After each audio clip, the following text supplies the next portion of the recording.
Most of us, when we were in grade school, were told that dinosaurs are millions of years old. Is this idea backed up by science? Is it possible that humans have lived with dinosaurs? Or is it possible that dinosaurs have lived in our world just decades ago? Let's look at the question, is it feasible that humans have actually lived with dinosaurs? What does science say about the subject? And why is this question so important? Because most scientists, including evolutionists, acknowledge that if humans and dinosaurs lived together, then evolution would be eliminated as a viable theory. If we humans indeed evolved over the last few thousand years, or even in the last 3 or 4 million years, there should be no evidence that shows that we existed 65 million years ago with dinosaurs. We know that the Earth has layers of rock throughout the world. We have seen that these layers make up what is known as the geological column. This column is supposed to show the order in which evolution took place. So the earliest layers, called strata, are supposed to contain the earliest forms of life. Then as we move up this column, we find the Triassic, Jurassic, and Cretaceous layers. These layers all included dinosaurs.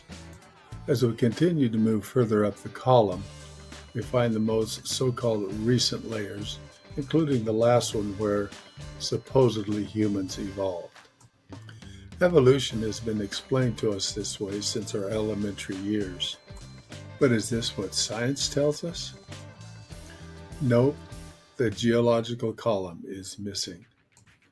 So, number one, as we have seen in another lesson, the geological column does not exist anywhere in the world. In fact, not even close.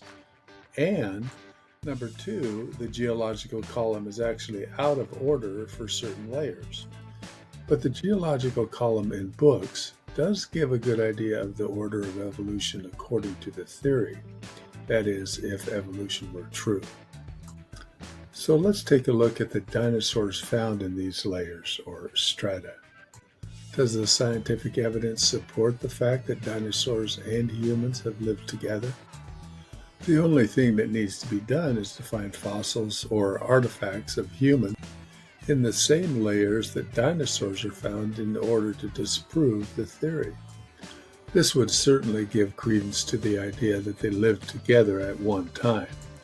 One of the very best books that illustrates this is Against All Odds by Carl Baugh, which has many good illustrations toward the end of the book.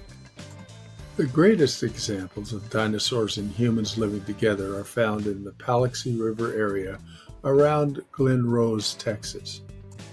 This area is well known for its fossil footprints of dinosaurs and is considered the battleground of the clash between creationists and evolutionists. Hundreds of these fossilized dinosaur footprints have been discovered in this area over the last number of decades.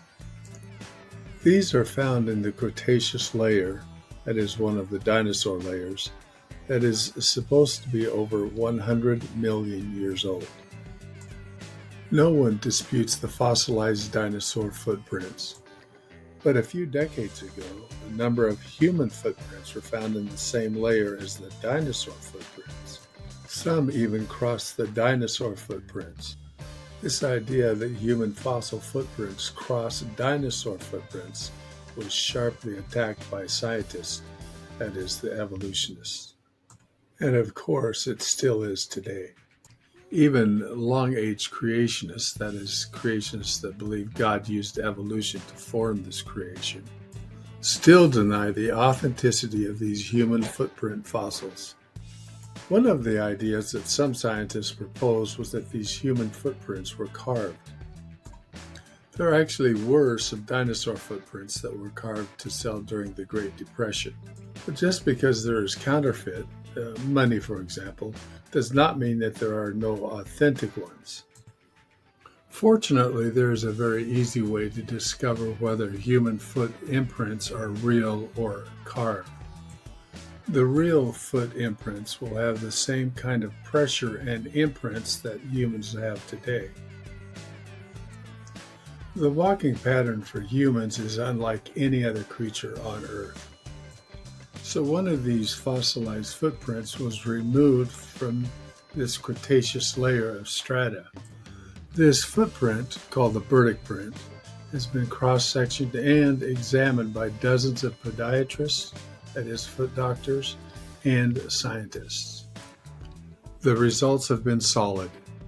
The footprint could come from nothing other than a human. Stan Taylor was the man that had a great interest in the area of the Paluxy River where these fossilized footprints were found. At first, there were only 2 human footprints discovered in the area that he decided to excavate.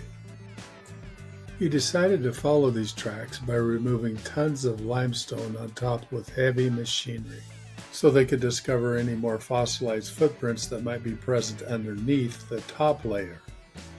This would remove any possibility that the footprints could possibly be carved. Sure enough, the team discovered a number of other human tracks. These tracks received the name the Taylor Trail. 7 more tracks were uncovered. 3-toed dinosaur tracks were also found crossing these human tracks. More excavation was done later, and even more of these very human-looking tracks were discovered. A total of 14 footprints that appeared to be completely human were discovered in this series of tracks. This find has been one of the most controversial discoveries of all time, and, as mentioned earlier, is not accepted by most evolutionist scientists. Of course, it does not fit their preconceived ideas that dinosaurs and humans did not live at the same time. What I found to be quite curious is that the evolutionists that deny the authenticity of the human tracks had no problem agreeing that the dinosaur tracks are real, and they are found in exactly the same layer in the same place. Still another fossil was discovered in the Paluxy River area, that of a human finger, or so it appeared. After the fossil had been carefully removed, it was later sectioned to reveal the porous bone structure like that of a human. Dr. Dale Peterson, MD, used a CAT scan and an MRI to identify joints, and he was able to see the evidence of the ligaments that ran through the finger. Sure enough, it was indeed the fossil of a human finger found in Cretaceous rock. A number of scientists have argued that this could not be the fossil of a human finger because it would be flattened by the weight of the rock above. And that is true in some cases. But in this case, the argument lacks validity. There are literally thousands of fossilized worms in this area that are not flattened. Worms would have a much greater tendency to flatten than a finger would. Another remarkable print is that of a human hand. This fossilized print was also discovered in Cretaceous rock, where there are dozens of dinosaur footprints. To be continued in next lesson.